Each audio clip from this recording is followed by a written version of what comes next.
Good morning students. आज हम आपको प्रथमः पाठः अकारांत पुल्लिंग पढ़ाएंगे।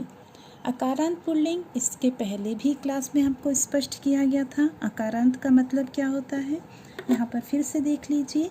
जैसे यदि मैं बालक लिखती हूँ और बालक का अंतिम वर्ण आपका है क, यदि हम क का विक्षेप करते हैं तो क हलंत प्लस अ हो जाएगा। तो ये अ आपका क्या है, अंतिम वर्ण है, तो ये अ का अंत है, तो इसलिए ये अकारांत पुल्लिंग है। ठीक इसी प्रकार ही आगे भी आप लेसन पढ़ेंगे। जैसे द्वितीय पाठ में आप आकारांत स्त्रीलिंग पढ़ेंगे, उसी प्रकार तृतीय पाठ में आप नपुंसक लिंग पढ़ेंगे। अब उसी प्रकार यहाँ पर देखिए, जो मैं यहाँ पर जब लेसन आपके स्टार्ट करने से पहले पिछली क्लास में पढ़ाए गए व्याकरण को एक बार आपको बता देना चाहूँगी। आपने इसके पहले नोट किया था, जो मैंने आपको नोट करवाया था। एक बार फिर से उसको थोड़ा सा देख लीजिए ताकि आपको समझने में आसानी हो। ये शब्द रूप जो मैंने सिर्फ प्रथमा विभक्ति में ही बहुत सारे मैंने आपके शब्द रूप लिखवाए थे और कहा था कि आप इसे अच्छे से याद कर लीजिए। ठीक है, जैसे कि आपको मैंने कहा था बालक शब्द, बालक का प्रथमा विभक्ति में आपका बालकः बालको बालकः होता है। उसी प्रकार लता का लता लते लताः, फलम का फले फले फलानी। उसी प्रकार जो सह होता है किसके लिए प्रयोग होता है, आपके पुल्लिंग के लिए प्रयोग होता है। इन सारे प्रयोग अभी हम यहाँ पर देखेंगे। मैंने इसी नोट्स में ही आपको यहाँ पर प्रयोग आपको क्या क्या दिखेगा। एक बालक, चूँकि हम अकारांत पुल्लिंग का लेसन पढ़ रहे हैं, ये आपका जो लेसन है अकारांत पुल्लिंग का लेसन है, इसलिए हमको अभी ये जो बालक शब्द है, ये बालक का ये प्रथमा विभक्ति का प्रयोग दिखेगा। ये जो सह है आपका, सह मतलब आपका ही पुल्लिंग के लिए है, तो आपका सह तो ते का प्रयोग दिखेगा यहाँ पर। एषः, यह एषः का मतलब यह होता है पुल्लिंग में, और इसका जब पुल्लिंग में चलता है तो एषः एतो एते होता है। उसी प्रकार आपका यहाँ पर मैंने 3 शब्द और जोड़े हैं। किम शब्द, किम का मैंने तीनों लिंगों में लिखा है। जब किम पुल्लिंग में चलता है तो कह कौ के, और वही किम जब स्त्रीलिंग में चलता है तो का के कहा, और वही किम जब नपुंसक लिंग में चलता है तो किम के कानी होता है। अब यहाँ पर देखिए, आपका जो किम है वो पुल्लिंग में है, ठीक है, और सबका मीनिंग वही है, कौन या क्या। ये कौन और क्या, ये परिस्थिति अनुसार हम कौन और क्या को रखेंगे। यहाँ पर चूँकि हम पुल्लिंग वाला लेसन पढ़ रहे हैं, इसलिए आपको इस लाइन की मतलब ये पुल्लिंग वाला किम का प्रयोग दिखेगा, मतलब कह कौ के। बस ये आपको अच्छे से याद रहना चाहिए। अभी हम जब लेसन स्टार्ट करेंगे तो आपको दिखेगा, ये सारे के प्रयोग आपको दिखेंगे। तो अब यहाँ देखिए, आपको मैं लेसन पढ़ा रही हूँ। ये पहली लाइन में आपका लिखा हुआ है एषः कः, याद आया। अभी हम थोड़ी देर पहले ही आपको कहे थे कि एषः, इसका अर्थ होता है ये पुल्लिंग है, ठीक है। स्त्रीलिंग में यह क्या हो जाता है, एषा हो जाता है, और यही चीज़ नपुंसक लिंग में क्या हो जाता है, एतत् हो जाता है। तो चूंकि हम पुल्लिंग का लेसन पढ़ रहे हैं तो यहाँ पर सारे शब्द आपको पुल्लिंग के ही दिखेंगे। तो यहाँ देखिए, जो एषा है ये इसका मतलब होता है यह, ये एषा का मतलब हो गया यह, ठीक है। और कह का मीनिंग मैंने क्या बताया था, कौन या फिर क्या। अब डिपेंड करता है कि यहाँ पर पिक्चर कौन सी है। चूँकि यहाँ पर पिक्चर किसी निर्जीव चीज़ की है, निर्जीव वस्तु की है, इसका मतलब वहाँ पर हम कौन यूज़ नहीं कर सकते, वहाँ पर हमको क्या यूज़ करना पड़ेगा। तो यहाँ पर कह का मतलब हो जाएगा क्या, तो दोनों का मतलब क्या हो जाएगा, एषः कह का यह क्या है। ठीक उसी प्रकार नेक्स्ट वाला देखिए, एषः चषकः। एषः का मतलब हमने क्या बताया था, यह, और चषकः का मतलब होता है गिलास, जिससे आप पानी पीते हो वो गिलास। एषः का मतलब होता है गिलास। अब यहाँ देखिए, यह गिलास है। फिर आप देखिए, किम एषः बृहत्। अभी मैंने थोड़ी देर पहले ही किम का बताया था। किम का मतलब होता है क्या, ठीक है। तो यहाँ पर क्या या कौन, चूँकि यहाँ पर निर्जीव थिंग्स की बात हो रही है, आपके नॉन लिविंग थिंग्स की बात हो रही है, तो यहाँ पर इसका मतलब क्या हो जाएगा। और एषा का मतलब यह होता है, बृहत का मतलब होता है बड़ा। तो ये क्या मीनिंग हो जाएगा, क्या यह बड़ा है।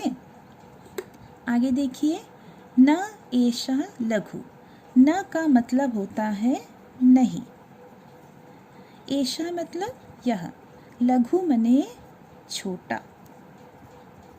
तो क्या हो जाएगा इसका मतलब, नहीं यह छोटा है।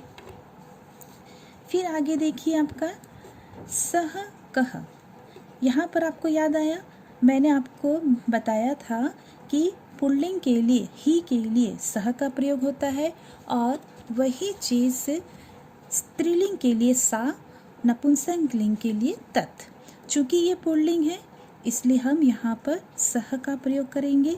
तो यहाँ देखिए सह कह, सह का मतलब क्या हो जाएगा आपका, वह, मतलब ही। तो वह कह, अब चूँकि यहाँ पर किसकी बात हो रही है, एक दर्जी की बात हो रही है, एक लिविंग थिंग्स से, तो यहाँ पर इसका मीनिंग कह का मतलब क्या हो जाएगा आपका, कौन। तो क्या हो जाएगा यहाँ पर, वह कौन है। सह शौचिकः, सह मतलब वह बताया था, शौचिकः, शौचिकः का मतलब होता है दर्जी, दर्जी मतलब टेलर जो हमारे कपड़े सिलता है, तो वह दर्जी है।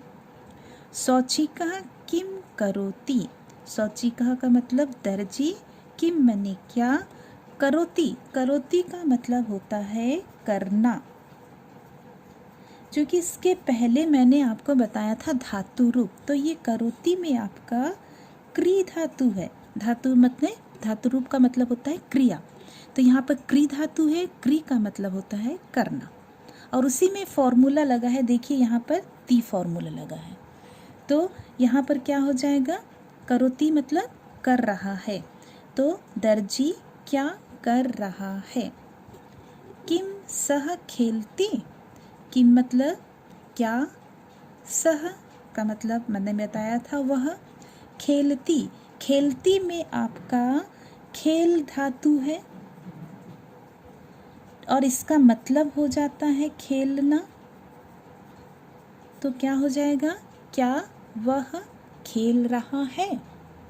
फिर इसके बाद देखिए न सह वस्त्रम सिव्यति, न मतलब इसके पहले हमने ना का मतलब बताया था नहीं, सह मतलब वह, वस्त्रम मने वस्त्र कपड़े, हिंदी में भी वस्त्र कहते हैं, सिव्यति, सिव्यति मने सिलना, इसका मतलब होता है सिलना, तो नहीं वह वस्त्र कपड़े सिल रहा है। आगे देखिए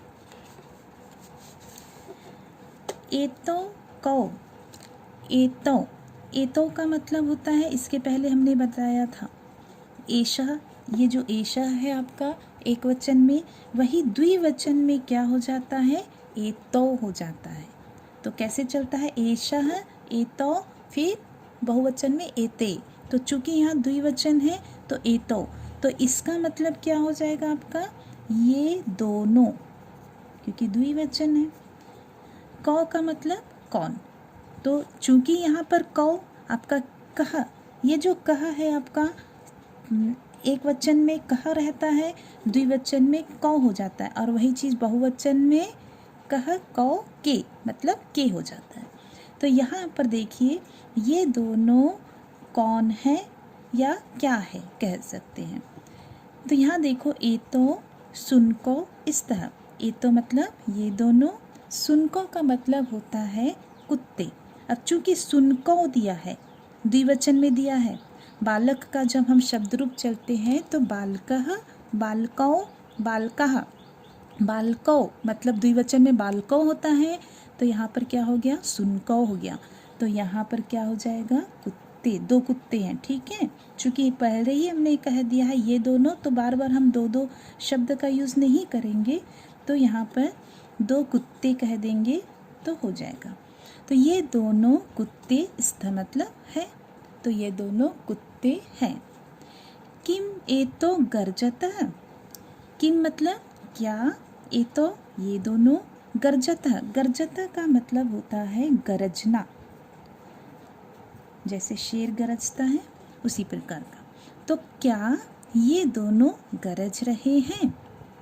न एतो उच्चे बुक्कतः, न मतलब नहीं, एतो ये दोनों, उच्चे माने जोर से, उच्चे का मतलब होता है जोर से, बुक्कतः माने भौंकना, ये भौंकना, ठीक है। तो नहीं ये दोनों जोर से भौंक रहे हैं। नेक्स्ट देखिए आपका तौ कौ।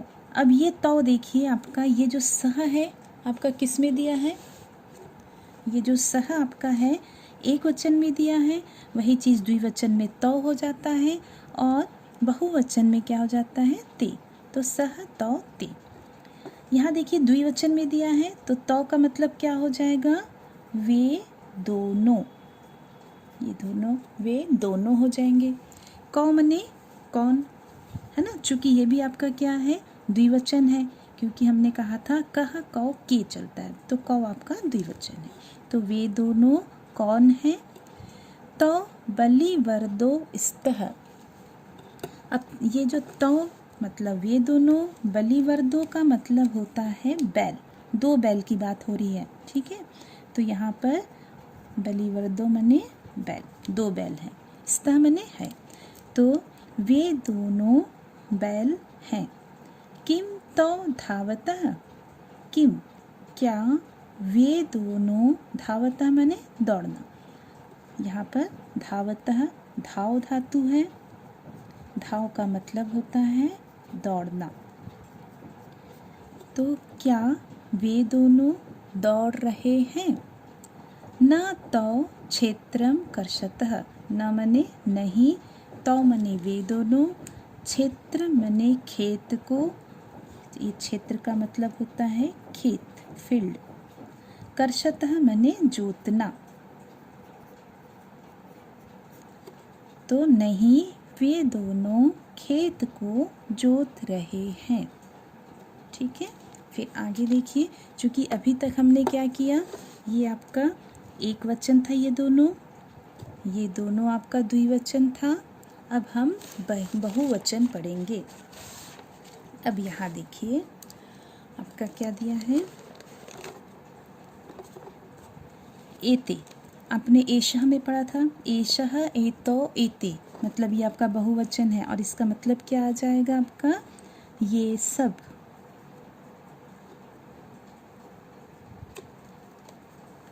ठीक है। तो ये के का मतलब आपका वही कहा वाला चलेगा, कहा कौ के मने क्या, तो ये सब क्या हैं। फिर एते स्यूतः सन्ति, एते मतलब ये सब, स्यूतः का मतलब होता है थैला, चूँकि यहाँ पर स्यूतः दिया है आपका, मतलब बालक का यदि आप पढ़ेंगे तो बालकः, बालको, बालकाः, तो बालकाः मतलब बहुवचन में स्यूतः हो गया है, तो बहुत सारे थैले की बात हो रही है, तो यहाँ पर थैले हो जाएंगे। तो ये सब थैले, संति का मतलब है ये सब थैले हैं। किम एते हरित वर्णः, किम का मतलब क्या, एते ये सब, हरित वर्णः, हरित का मतलब होता है हरा और वर्णः का मतलब होता है रंग, चूँकि आपका वर्णः दिया है तो रंगे, तो क्या ये सब हरे रंग के हैं। नहीं एते नील वर्णः सन्ति, नहीं का मतलब नहीं, एते ये सब, नील का मतलब नीला, वर्णः का मतलब रंग, सन्ति मने है, यहाँ भी जो संति का मतलब है होता है, ये भी संति है, तो नहीं ये सब नीले रंग के हैं। ये आपका बहुवचन में हो गया। ये किसके अनुसार चला आपका, एशः के अनुसार चला, एशः एतो एते, अब ये देखिए आपका ये सह के अनुसार चल रहा है, ये सह का बहुवचन है, सह तौ ते ऐसा चलता है। तो यहाँ पर देखिए आपका ते का मतलब होता है वे सब, ये ते का मतलब हो जाएगा वे सब, के माने क्या, तो वे सब। अब चूंकि यहाँ पर क्या हम प्रयोग नहीं कर सकते क्योंकि यहाँ पर हमको लिविंग थिंग्स दिख रहे हैं, मतलब कौन बोलना, तो वे सब कौन है। ते वृद्धा संति, ते मतलब वे सब, वृद्धा माने बूढ़े, बहुत सारे बूढ़े हैं, है ना, इसलिए वो आपका वृद्धा हो गया है। संति माने है, तो वे सब बूढ़े हैं। किम ते गायन्ति, क्या वे सब, गायन्ति माने गाना, क्या वे सब गा रहे हैं। नहीं ते हसन्ति, नहीं का मतलब नहीं, ते माने वे सब, हसन्ति यहाँ पर हस धातु है आपका, ये आपका हस धातु है। हस का मतलब होता है हंसना, तो नहीं वे सब हंस रहे हैं। ठीक है, तो ये मैंने आपको लेसन समझा दिया है। इसके बाद आपको मैं स्क्रीनशॉट भेज दूंगी किसका, इसका अनुवाद का। आप एक तरफ संस्कृत और एक तरफ हिंदी लिखेंगे, किस तरह से लिखेंगे इसके भी मैं स्क्रीनशॉट करके भेज दूंगी आपको, और उसके बाद नेक्स्ट वाले में आपको एक्सरसाइज समझाऊंगी।